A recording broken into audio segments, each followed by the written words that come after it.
John McCrea, you're from Belfast. You're born in 1966. That makes you, well, actually, that makes me a year older than you. So I'm 44. Yeah. Your whole life, really, you've been drawing characters for comics. That's right. Now, for those who aren't familiar with your work, I'll just run through some of the characters and series you've drawn in your career so far. Okay. So, 2000 AD, Judge Dredd and Strontium Dog. Sure. Spider-Man, Batman, Hulk, Scooby-Doo. Yep. Bart Simpson, Wolverine, and, I mean, you know... Bart Simpson and Wolverine. But, yeah. Go well together. Who would win out of that fight, do you think? Probably Bart, wouldn't you know?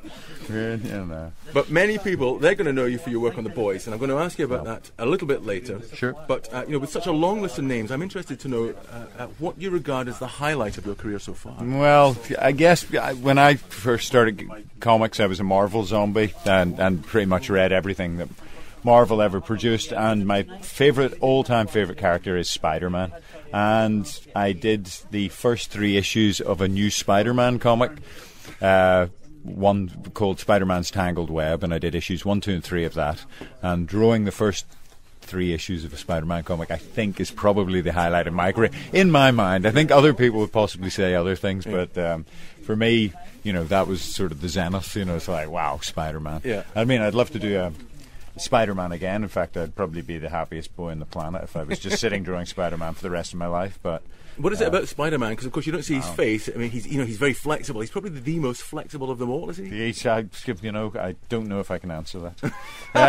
But he's just I just like him because on some level he related to me when I was a kid growing up. I don't know really what's happened to him much recently. I don't really follow comics that closely anymore. But when I go back and reread the original first 100 issues of Spider-Man that really were the informative ones for me, it just whips me right back to my childhood, and you get all those senses and smells and things, and he just made my childhood. Spider-Man was what my childhood was all about, which in a way is quite sad, really.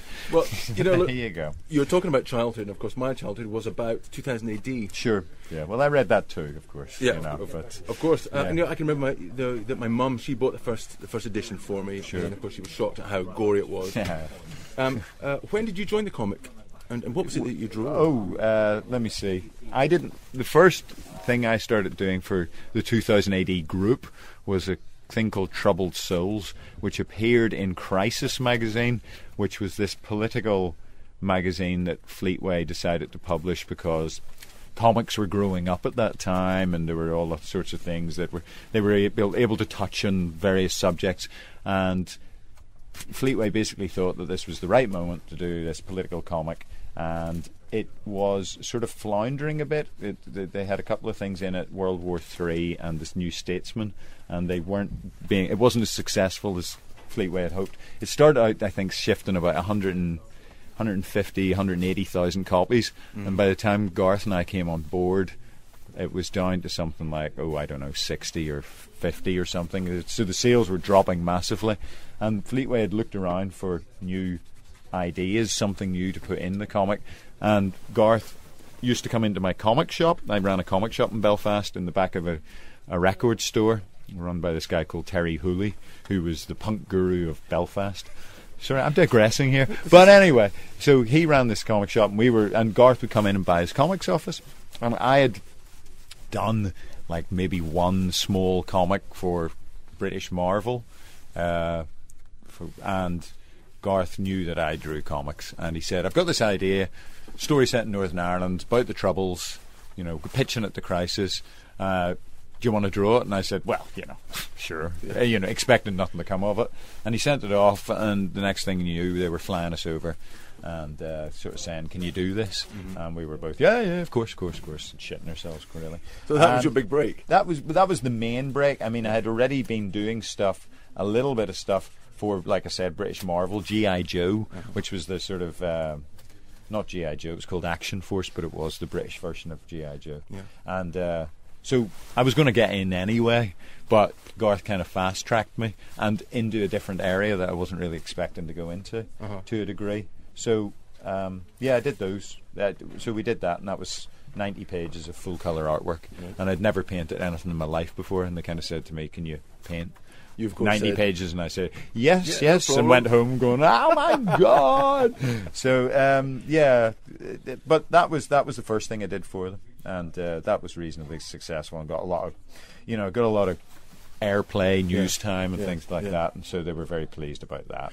I mean, I've got you down as having drawn Judge Dredd and Strong Sure. Dog, but of course, I remember the shark that used to bite people's heads off, and the Hookjaw. Yeah, awesome. that's right. And the polar bear. Do you remember the polar bear? Shaco. Yeah, that was Hookjaw was in Action, and Shaco was in 2000. Right. Yeah, Action was when they banned that. I cried.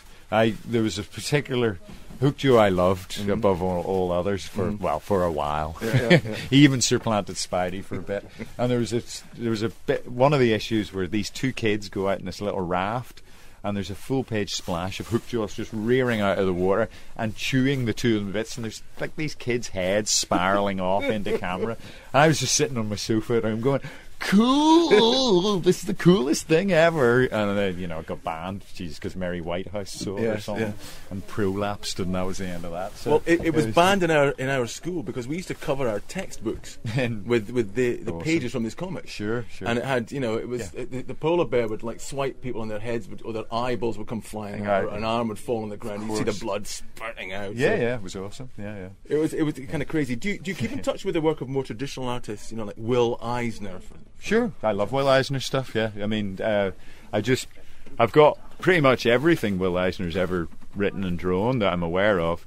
But I've read, he did one of his, not the final thing he ever did before he passed away, but a book called To the Heart of the Storm, which was about him, about his family and their experiences moving as immigrants to America and him growing up under those circumstances. It's something that Eisner's career touched on a lot. But I've read To the Heart of the Storm just recently. I've read it a whole bunch of times, probably about 5-6 times recently, just because it's so bloody fantastic. It's just one of those books which resonates to anyone, and it's just like a guy at the pinnacle of his career, a genius to start with, yet so awesome by that point. I look at it and just weep at the storytelling, how good he is, and just sort of go, oh well, someday I'll never be that good.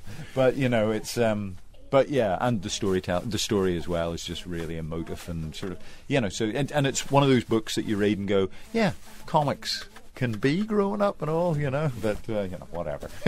Yes, so yeah, I follow all sorts of artists and writers when I actually do read comics, which isn't that much these days. Well, not new comics. Bringing us up to date, I mentioned the comic The Boys earlier on, and this is your project with Garth Ennis. Yeah, well, the latest one. Okay. I've worked with Garth a fair bit. So right. Of course, you said back with Troubled Souls. Sure. Yeah. We both. Well, that was his first break into comics, and and then and he came into my comic shop, like I said, and I used to go to school with him.